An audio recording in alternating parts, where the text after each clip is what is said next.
with House Republicans, of course, close to finalizing their health care bill, and Senate Democrats at the same time trying to set up a last-ditch effort to try to extend the Obamacare subsidies. I wanted to get a pulse on where things stand right now and what we might see in the days to come. So joining me now to offer his assessment is Congressman Greg Murphy. He serves on a number of committees, including the Ways and Means Committee. He's also the co-chair of the Doctors Caucus, and he represents the 3rd Congressional District, the great state of North Carolina. Dr. Murphy, welcome back to Washington Watch. Always great to see you. Yeah, hey, Jody. Hope you're doing well. Thanks for having me.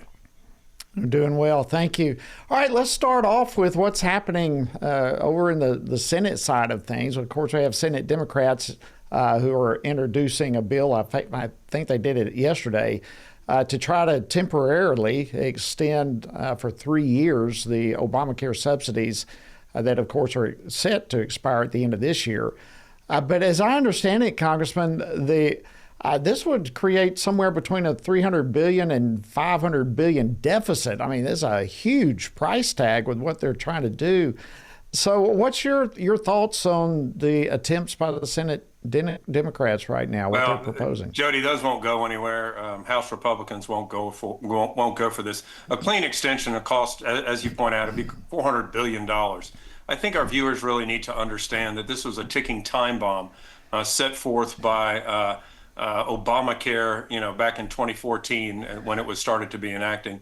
And then with the American Rescue Plan, the Inflation Reduction Act, which had nothing to do with inflation, just put Band-Aids on a dying and decrepit and bloated failing system. And then the enhanced premium tax credits, the COVID era temporary tax credits, continue to pour more money into a failing system. Remember those words from Obama, you can keep your plan and your premiums will go down. Absolute lies to the American people. So we've kept subsidizing during this entire time the health insurance industry, which is where the rise in the premiums is primarily coming from. Healthcare costs have increased. There's no doubt about that.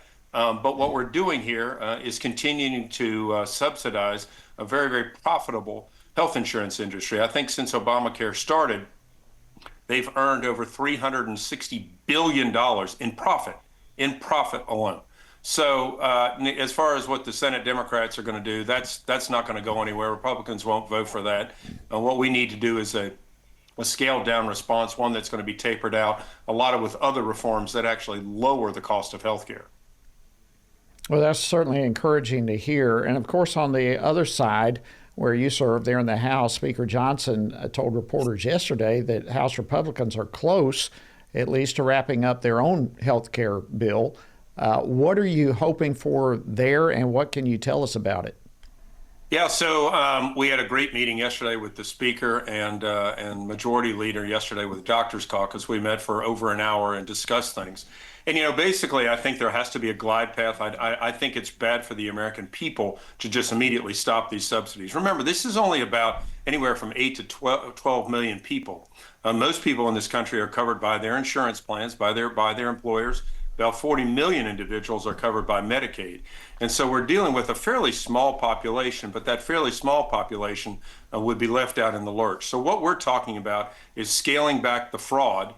You've had up to 6 to 12 million individuals who've been on these plans that have never filed a claim. So we think that they've been fraudulently enrolled, and the checks have gone literally from the Treasury to insurance companies' pockets with no expenses whatsoever. The other thing is, we've had individuals that have been paying nothing. We need individuals to pay something to register in with the system, be it $5 a month, 2% of their income, to pay something. They're not on Medicaid, to pay something to be in this. The other part of this is the other extreme with this. We have individuals in some places in this country earning $600,000 that are getting subsidies from the government. Those need to go away. So scaling this back maybe to about 650% of the federal poverty level and then tapering it off where they go away completely, I think is on the plan. But also, this is what's critical also, Jody, is that we're going to need to include things that start lowering the cost of care. Now, Obamacare, the insurance companies did not want competition, so they outlawed what's something called associated insurance plans, where groups of individuals can get together and insure themselves. They didn't want that competition. Democrats don't want that. but we're going to make sure that that gets put in the bill. Other things, PBM reform, pharmacy benefit managers, which, we've seen consolidation go through the roof since Obamacare. True meaningful reform that actually passed in the House last year in a bipartisan manner needs to go on that also. Other things need to happen, site neutrality, CON reform, a lot of different things need to happen, whether they'll be included this bill or not, but it'll be part of a big initiative next year to actually lower the cost of health care.